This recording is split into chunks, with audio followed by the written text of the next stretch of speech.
Pemirsa, kawasan Puncak Bogor dipadati wisatawan lokal pada libur akhir pekan kemarin.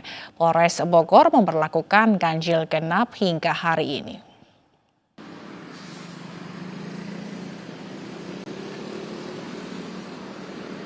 Arus lalu lintas di kawasan Simpang Gadok yang menjadi gerbang masuk kawasan wisata Puncak Bogor dipadati wisatawan. Mayoritas kendaraan yang melintas berplat nomor Jabodetabek. Sementara sistem satu arah juga diberlakukan secara situasional jika terjadi penumpukan kendaraan. Pemeriksaan ganjil genap menuju puncak diberlakukan di 6 titik, di antaranya di kawasan Sentul, yaitu di Belanova dan Rainbow Hills, serta kawasan lainnya, yaitu Cibanon, Bendungan, Simpang Gadok, dan juga Pasar Angin.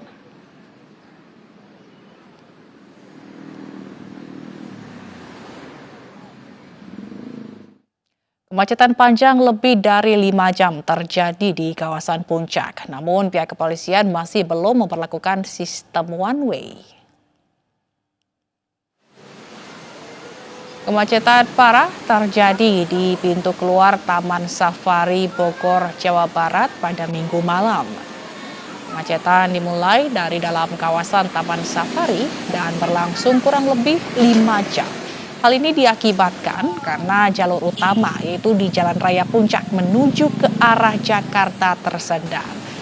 Namun sistem one way dari arah Puncak menuju Jakarta hingga malam tadi belum diterapkan pihak kepolisian.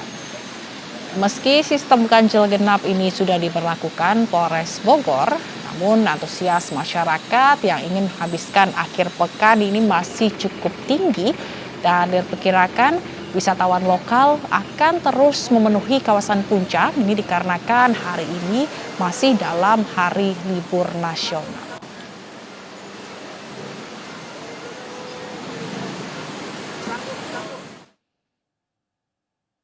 Sementara arus lalu lintas di kawasan objek wisata Lembang, Kabupaten Bandung Barat, Jawa Barat ini mengalami peningkatan volume kendaraan. Hingga Minggu malam, Satlantas Polres Cimahi pun memberlakukan sistem ganjil genap di wisata Lembang guna mengurai kepadatan dan one way untuk mengurai kemacetan.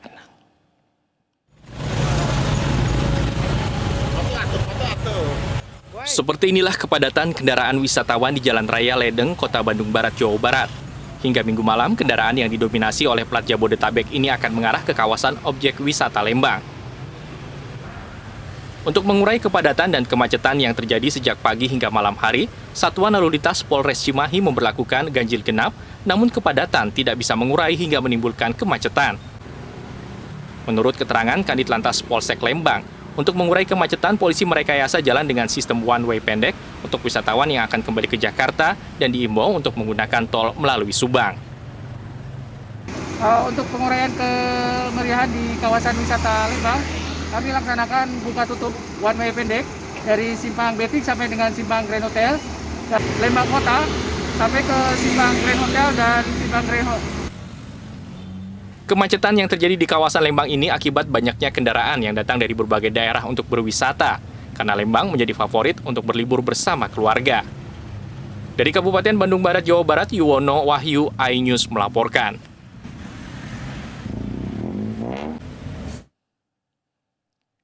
Arus balik kendaraan para pelancong yang berlibur di sejumlah tempat wisata di Bandung dan sekitarnya sudah terjadi. Ruas tol Purbalenyi dari arah Bandung menuju Jakarta terpantau padat oleh kendaraan pribadi.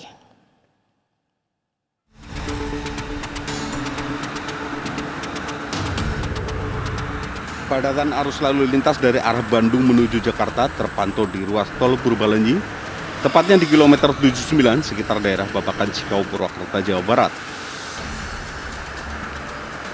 Para pelancong asal Jakarta dan sekitarnya mulai balik ke tempat asal lebih awal. Meskipun libur panjang Isra Miraj belum berakhir atau tinggal 1 hari lagi. Hal ini mereka lakukan diduga agar bisa istirahat bersama keluarga di rumah agak lama sebelum melakukan aktivitas keseharian pada hari Selasa. Banyaknya kendaraan bus dan truk pengangkut barang dari arah yang sama yang berjalan melambat, membuat kendaraan lain di belakangnya pun ikut melambat. Diperkirakan puncak arus balik libur panjang Isra Mi'raj dari arah Bandung menuju Jakarta akan terjadi pada Senin malam. Sementara arus dari arah sebaliknya terpantau relatif normal. Dari Purwakarta, Jawa Barat, Irwan Ainus melaporkan. Pemirsa, melambungnya harga daging sapi membuat pedagang berencana melakukan aksi mogok dagang hari ini. Namun belakangan rencana itu batal karena kenaikan harga daging sapi dianggap telah diterima masyarakat.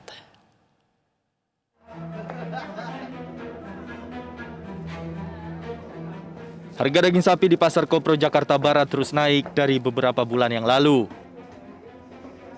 Kenaikan harga ini diprediksi akan terus terjadi hingga menjelang Lebaran nanti. Para pedagang daging sapi mengaku kenaikan harga mempengaruhi omset penjualan hingga 40%. Saat ini daging sapi dijual dengan harga Rp150.000 per kilogramnya. Sebelumnya, daging sapi dijual dengan harga Rp110 sampai Rp120.000 per kilogram. Untuk kilo 150.000, iya. 130. Udah ada berapa, kurang lebihnya 1 bulan lah, kadang naiknya bertahap sih, nggak langsung 100 itu, kadang naik 10.000, naik lagi 10.000 gitu. Para pedagang daging sapi di Pasar Kopro Jakarta Barat berharap nantinya akan ada solusi dari pemerintah untuk menstabilkan kembali harga daging sapi. Saya sangat mengapresiasi sekali dengan adanya mogok dagang, di mana penjualan ini kan semakin berkurang. Mungkin dengan adanya mogok dagang, paling tidak publik tahu adanya harga itu melambung tinggi. Sementara itu pihak kepolisian dan Asosiasi Pemotong dan Pedagang Daging Sapi memastikan aksi mogok jualan yang rencananya digelar besok batal dilaksanakan. Dari Jakarta, Yola Dwiyanti Sutrisno, Adrian Ainus melaporkan. Sementara itu sudah berminggu-minggu warga di Gunung Kidul, Yogyakarta ini masih rela mengantri selama berjam-jam untuk mendapatkan minyak goreng seharga Rp14.000 per liter. Satu warga dibatasi hanya boleh membeli 2 liter minyak goreng dan warga yang sudah membeli ditandai dengan menyelupkan jari ke tinta layaknya pemilu.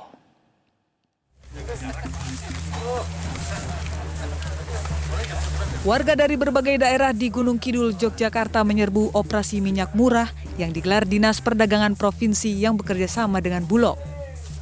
Warga harus rela antri berjam-jam untuk mendapatkan 2 liter minyak goreng seharga Rp14.000 per liternya. Menurut warga, kelangkaan minyak goreng di Gunung Kidul mulai dirasakan sejak 1 bulan terakhir. Jika ada minyak goreng, warga harus membelinya seharga Rp20.000 untuk kemasan setengah liter. Satu warga dibatasi hanya boleh membeli 2 liter minyak goreng. Untuk mencegah kecurangan, warga yang sudah membeli ditandai dengan menyelupkan jari ke tinta seperti pemilu. Saya merasakan ini sejak sebulan yang lalu, Mas. Karena saya masih punya stok, jadi tidak begitu terasa sekali. Gitu. Di pasaran sekarang harganya berapa sih, Bu? Per setengah liter itu 20, ada 21 ada. Dengan harga yang segitu memberatkan warga nggak? Ya tentu saja, Mas. Kan kita cuma tidak hanya minyak tok ya yang kita butuhkan. Dinas Perdagangan Yogyakarta menggelar operasi minyak goreng murah di 3 tempat di Gunung Kidul untuk menstabilkan harga. Total terdapat 23.000 liter minyak goreng murah kemasan premium dijual kepada warga. Dari Bulog kita sekitar 23.000 itu khusus untuk Gunung Kidul, untuk masyarakat Gunung Kidul. Nah ini kita dibagi per wilayah, jadi kita masih sekarang hari ini di Pemda DIY, nanti siang ada di Gunung Keris, dan ini juga bersamaan waktunya juga ada di Pelayan, dan untuk hari-hari besoknya kita terus melaksanakan operasi. Operasi minyak murah ini diharapkan mampu membantu perekonomian warga, terutama saat harga sejumlah kebutuhan pokok merangkak naik terlebih lagi di masa pandemi. Dari Gunung Kidul, Yogyakarta, Kismaya Wibowo, iNews melaporkan.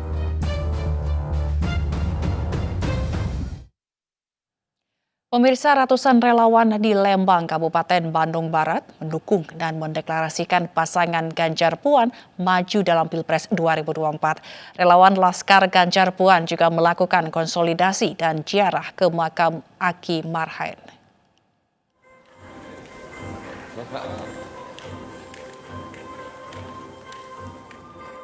Ratusan relawan Laskar Ganjar Puan DPC Kabupaten Bandung Barat melakukan deklarasi mendukung Ganjar Pranowo dan Puan Maharani maju sebagai calon presiden pada Pilpres 2024. Relawan Laskar Ganjar Puan menilai sosok Ganjar Pranowo dan Puan Maharani merupakan sosok yang pas melanjutkan tongkat presiden pada periode mendatang. Selain melakukan deklarasi, relawan Ganjar Puan melakukan konsolidasi internal tingkat kabupaten kota dan melantik 1.650 pengurus ranting serta 160 pengurus kecamatan. Hari ini kita melantik 1.650 pengurus ranting, kemudian juga ada 160 pengurus kecamatan. Jadi nanti karena di sini sekarang lagi COVID lagi tinggi, kita pelantikan ranting melalui Zoom nanti ya. Setelah melakukan deklarasi dan konsolidasi, relawan Laskar Ganjar Puan melakukan ziarah ke makam Aki Marhain. Ziarah ini dilakukan sebagai inspirator dari Presiden pertama Indonesia, Insinyur Soekarno, agar generasi muda dapat menerapkan paham Marhain sehingga tidak ada lagi orang tertindas di Indonesia. Pasalnya, salah satu pesan yang dititipkan oleh Presiden pertama Indonesia Insinyur Soekarno, jangan pernah melupakan sejarah. Sehingga hal inilah yang mendasari Laskar Ganjar Puan untuk berziarah ke makam Aki Marhain di kota Bandung, Jawa Barat. Dari Bandung, Jawa Barat, Yuwono Diki Wismara, iNews melaporkan. Sementara upaya menggalang dukungan oleh para tokoh nasional telah mulai dilakukan secara masif di berbagai daerah. Di Jombang, Jawa Timur, puluhan warga yang mengatasnamakan Barisan Muhaimin melakukan deklarasi Muhaimin Iskandar.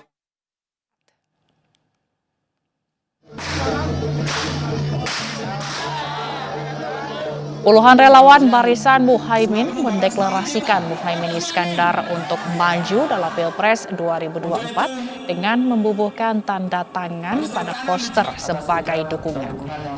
Dukungan ini dianggap Muhaimin mampu mengayomi masyarakat dari berbagai kelompok, terutama kelompok nasionalis maupun religius.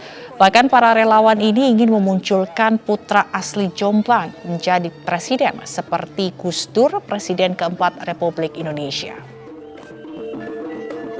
Lihat elektabilitas Gus Muhaimin yang dari ke hari semakin meningkat.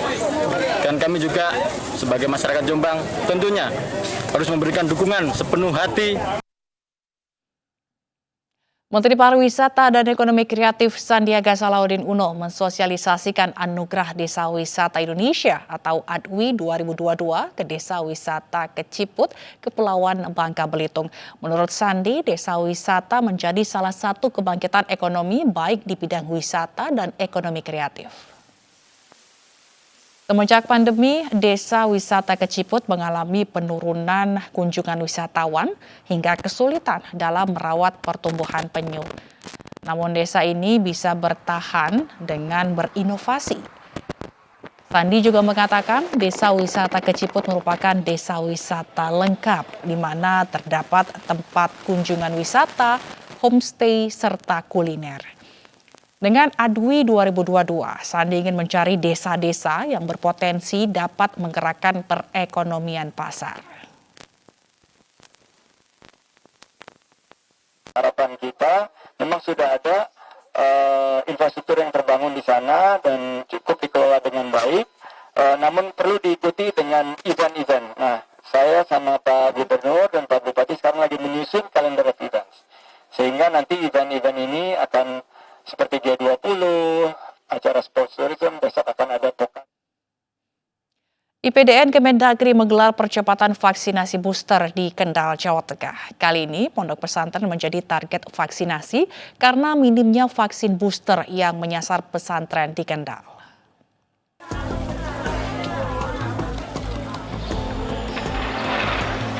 IPDN Kemendagri dan TNI Angkatan Laut menggelar vaksinasi booster massal di Pondok Pesantren Modern Selamat dan PT Mas Arya Indonesia Boja. Sebanyak 62 nakes gabungan dikerahkan di 2 lokasi vaksinasi ini. Menurut Rektor IPDN Hadi Prabowo, angka vaksinasi booster di pesantren di Kendal, Jawa Tengah masih minim. Ia berharap para santri dan masyarakat sekitar dapat menjalani bulan Ramadan mendatang dengan terlindung dari COVID-19 varian Omikron. Bersama TNI Angkatan Laut dan Pemda Kabupaten Kendal, kita lakukan percepatan vaksinasi booster. Yang kemarin sebetulnya kita sudah tiga daerah. Ya, jadi satu paket dari Batang, kemudian Kendal, besok Kota Semarang. Kita kan akan menghadapi hari puasa, nanti kita Lebaran ya, supaya seluruhnya aman dan COVID segera musnah dari Indonesia. Meski sudah di booster, Hadi mengingatkan masyarakat untuk tetap mematuhi protokol kesehatan dimanapun berada untuk mengurangi penularan COVID-19. Dari Kendal, Jawa Tengah, Edi Prayitno, iNews melaporkan.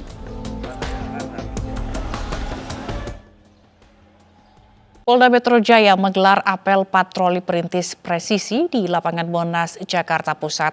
Patroli akan digelar setiap malam untuk menghadirkan rasa aman dan nyaman bagi masyarakat.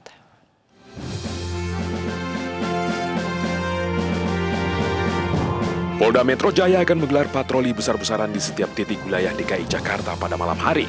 Melibatkan 300 personil setiap malamnya, Polda Metro Jaya ingin menghadirkan rasa aman dan nyaman bagi masyarakat.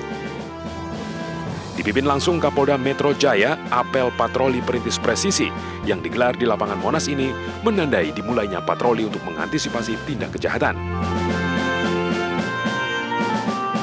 Hampir setiap malam, pelaku-pelaku tawuran, pelaku-pelaku balap liar yang masih juga mencoba, itu bisa diantisipasi. Pada kesempatan yang baik ini juga, saya menghimbau masyarakat juga untuk tidak usah khawatir, tidak usah segan-segan untuk bekerja sama dengan petugas patroli presisi. Polda Metro Jaya juga melengkapi sarana dan prasarana, serta kelengkapan personil dalam menjalankan tugas patroli. Dari Jakarta, Salam Rahmat, Purwadi Hartono, Eri Nugraha, iNews melaporkan.